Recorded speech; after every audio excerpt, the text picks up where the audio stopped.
You know that digital closet we all have? That note-taking app, just overflowing with stuff we swear we're going to use one day. But what if we totally flipped the script? What if we stopped just collecting information and actually started connecting it? Today, we're going to dive into a pretty radical idea, turning your Notes app from a messy library into a powerful operating system for your life. Okay, so I want you to be really honest with yourself for a second. Look at that massive collection of notes you have, all those Kindle highlights, the articles you saved. Is it really a second brain that helps you think and act better? Or is it more like a digital graveyard? You know, a beautiful place where really good ideas go to die. I mean, we've all been there, right? We're so diligent. We act like these perfect digital librarians.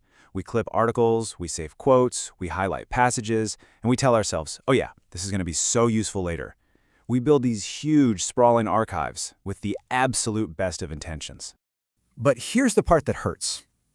When that big, high-stakes decision finally lands on your plate, when you actually have to make a choice, that massive library of yours is completely silent. It's this incredibly frustrating gap between everything we think we know and our ability to actually use that knowledge when it really, really counts. So yeah, let's just call it what it is. For a lot of us, these tools we use aren't living, breathing systems. They're digital graveyards. We spend so much time curating this museum of interesting thoughts instead of building an engine that actually helps us do things. But what if we change the goal entirely? This is where the whole mindset shift comes in, and it's a big one. The point is not to know more stuff. The point is to decide better. We're not trying to build a warehouse for information anymore. We're trying to build an operating system for our decisions. And this, right here, this comparison just spells it all out. A knowledge warehouse, its value is all about what you have. The sheer number of notes is the metric for success. But a decision OS, it couldn't care less about that. Its value is only in what you use. The metric isn't how many notes you've got, it's the quality of the outcomes you're getting in your real life. This quote, man, it just gets right to the heart of it. The goal isn't to become some kind of walking encyclopedia. It's to build a safety net, a guardrail against our own biases, our own blind spots. It's about preventing those dumb mistakes, those unforced errors. It's a much more defensive and, honestly, a much more powerful way to think about knowledge. So, the big question is, how do we actually build this thing? Well, like any good operating system, it needs a solid architecture. You can't just be dumping files into random folders and hoping for the best. Every single piece of information needs to have a job to do and a specific place to live within a bigger structure. So the whole system is built on these 5 core interconnected modules. And you got to think of them as functions, not just folders. First, you've got your inventory. This is an honest look at what resources you have, your skills, your money, your energy. Second is your knowledge OS. These are your core beliefs, your mental models about how the world works. Third, a decision system, where you actually log your big choices and what happened. Fourth is your strategy and goals, which is all about where you're pointing those resources. And finally, an interaction playbook for handling people and relationships. You put them all together, and that's your engine. Now, all that knowledge is structured kind of like a pyramid. At the very bottom, the foundation, you have layer 1, world models. These are the fundamental, unchangeable rules of the game. Think things like supply and demand, incentives, power dynamics. You don't have to like these rules, but you absolutely have to understand that they exist. Okay, building on top of that foundation, we get to layer 2, human models.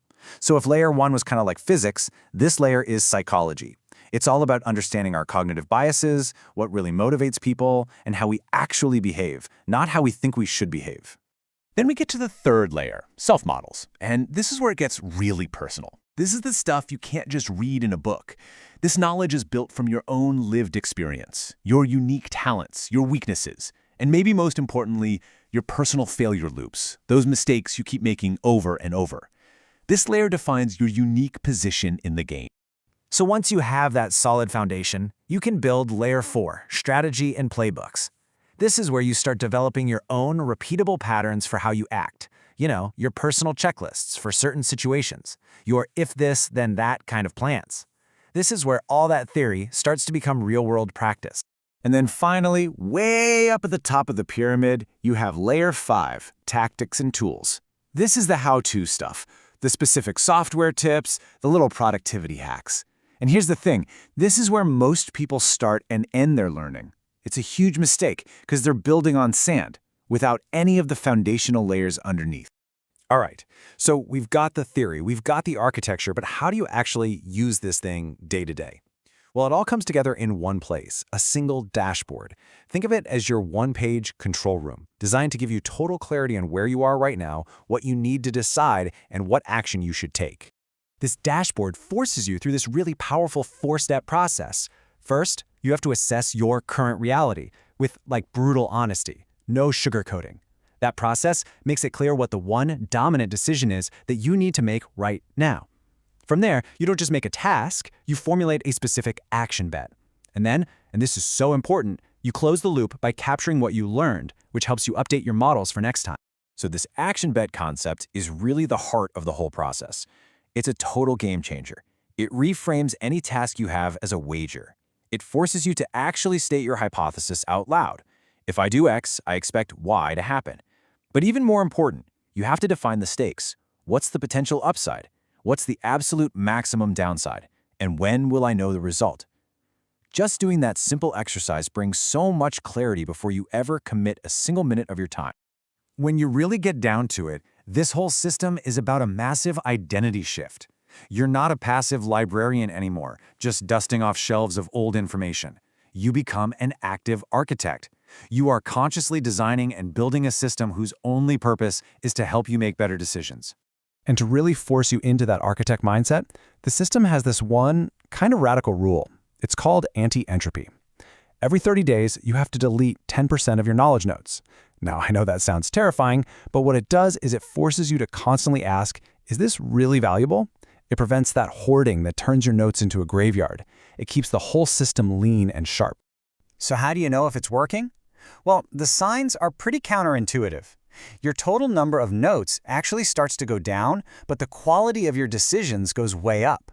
You start opening your tool to make a choice, not just to browse and consume. You develop this amazing filter for what information to just ignore.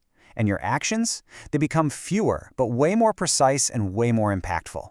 So, I guess I'll just leave you with this one question. Take a hard look at your systems, your notes, your whole digital life. Are you building a quiet, dusty library just to store things from the past? Or are you building a dynamic, powerful launchpad for all of your future decisions? The choice, as they say, is yours.